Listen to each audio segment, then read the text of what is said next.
Individual approached U.S. Border Patrol officers with a 9mm semi-automatic handgun. The officers attempted to disarm this individual, but the armed suspect reacted violently. Fearing for his life and for the lives of his fellow officers around him, an agent fired defensive shots. Medics were on the scene immediately and attempted to deliver medical aid to the subject, but he was pronounced dead at the scene. The suspect also had 2 magazines with ammunition in them that held dozens of rounds. He also had no ID. This looks like a situation where an individual arrived at this scene to inflict maximum damage on individuals and to kill law enforcement. About hundreds of protesters then showed up at the scene. They began to obstruct and to assault law enforcement officers. We saw objects being thrown at them, including ice and other objects, and a rampant assault began, and even an HSI officer agent's finger was bitten off. Crowd control measures were deployed to bring safety to the public and to law enforcement at the scene.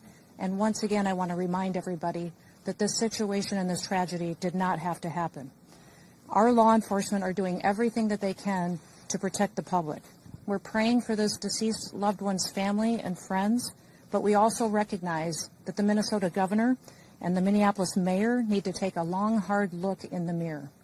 They need to evaluate their rhetoric, their conversations, and their encouragement of such violence against our citizens and our law enforcement officers. I'll remind you that Governor Walz today in his press conference said that our officers were not even law enforcement, which is a lie. He's called them the Gestapo. He's encouraged residents and citizens and violent rioters to resist. He's doxed their identities, putting themselves and their families' lives in jeopardy. He's refused to turn over murders to federal law enforcement officers. He's protected illegal criminals and protected them from being brought to justice, and even overseen a historic, unprecedented theft of American taxpayer dollars.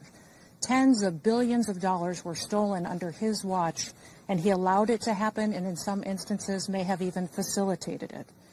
We're now about 24 hours from the killing of Alex, and during that time of everything that's happened, I hope everyone's taking away a picture of a life of generosity, service-oriented, and his life's coming into clearer focus. I had the privilege of talking with Michael and Susan, Alex's parents, yesterday, and the heartache in the hours after your son's murdered in front of the world is one thing, but what stood out to me was a parent's desire and their passion to make sure that the story of Alex was told. So once again, to Michael and Susan, when I talk to these parents, it's always in deep confidential conversation. In this one, though, Michael was very clear to me. He said, don't let them forget Alex's story. The world knows how he died. He died at the hands of ICE agents on the streets of Minneapolis.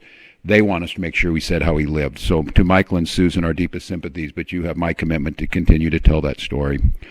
So now we've got 2 Minnesotans dead.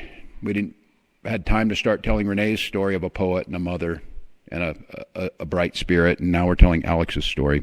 So my question is, what's the plan, Donald Trump? What is the plan? What do we need to do to get these federal agents out of our state? You thought fear, violence, and chaos is what you wanted from us, and you clearly underestimated the people of this state and nation. We are tired, but we're resolved. We're peaceful, but we'll never forget. We're angry, but we won't give up hope. And above all else, we are clearly unified.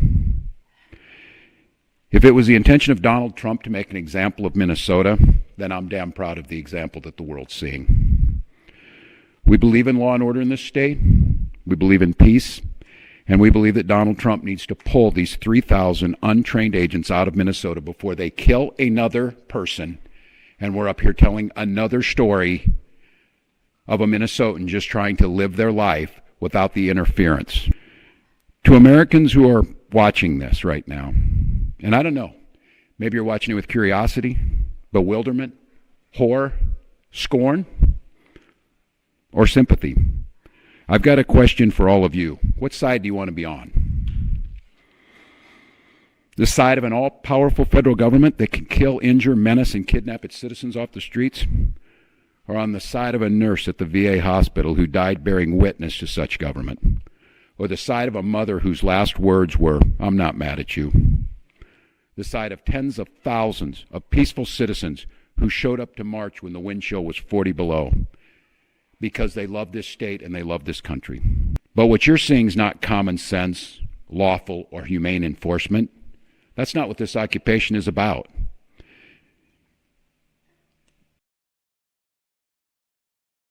Let me say our conversation should not be about, and I know we get asked of what we're doing on there, how many state patrol or police or National Guard I can put on the street. This isn't about how many people I can put on the street. It's about how many of these people, these ICE agents and whoever else was thrown into this unholy mess, how many Donald Trump can get out of here. In that letter, they talked about, you need to hand people over who are in your jails. They're taking credit for people that we've had in jail for a long time. We always hand them over, and the commissioner very clearly. So they're lying. They're lying. This has nothing to do with fraud, as the Attorney General said. They're not sending us forensic accountants, and these are things that have been we're dealing with now and have been for quite some time. So look, it's not a serious attempt to get at this. The way to fix this is get these folks out of here. We've continued to work with them. They asked us for these numbers. We provided them. We continue to show, and they're not serious. And look, I think everybody understands what the last request was, totally unrelated to anything on the voter files. This is, again, as the Attorney General said, Donald Trump telling everybody that the election was rigged, who started all this nightmare for America. Has nothing to do with it. And I would just give a pro tip to the Attorney General. There's 2 million documents in the Epstein files we're still waiting on. Go ahead and work on those. I'm going to close with one thing that I promised the parents with Michael and Susan. And I speak to all Americans on this over these last 24 hours, what you saw. You're now knowing more about this young man. Beloved by his family, accomplished ICU nurse, skillful in ability to work with veterans, someone who's beloved by community, no criminal record, lawful firearms owner. And you know what you saw. And then you heard the most powerful people in the world, certainly in this country, President, Vice President, Greg Bovino, Kristi Noem, narrate to you what you were looking at, that this was a domestic terrorist, crazed, running at law enforcement with the intent to kill massive numbers of them, sullying his name within minutes of this event happening, and then closing the crime scene, sweeping away the evidence, defying a court order, and not allowing anyone to look at it. I don't care if you are conservative and you are flying a Donald Trump flag, you're a libertarian, don't tread on me, you're a democratic socialist of America. This is an inflection point, America. If we cannot all agree that the smearing of an American citizen and besmirching everything they stood for and asking us not to believe what we saw, this family has gone through enough, and to have the most powerful man in the world drag their dead son with absolutely no evidence and gaslight the entire country, this is enough. And I would say, President Trump, you can end this today. Pull these folks back. Do humane, focused, effective immigration control. You've got the support of all of us to do that. Let our law enforcement continue to do what they do, making Minnesota one of the safest states in the country, one of the best places to live.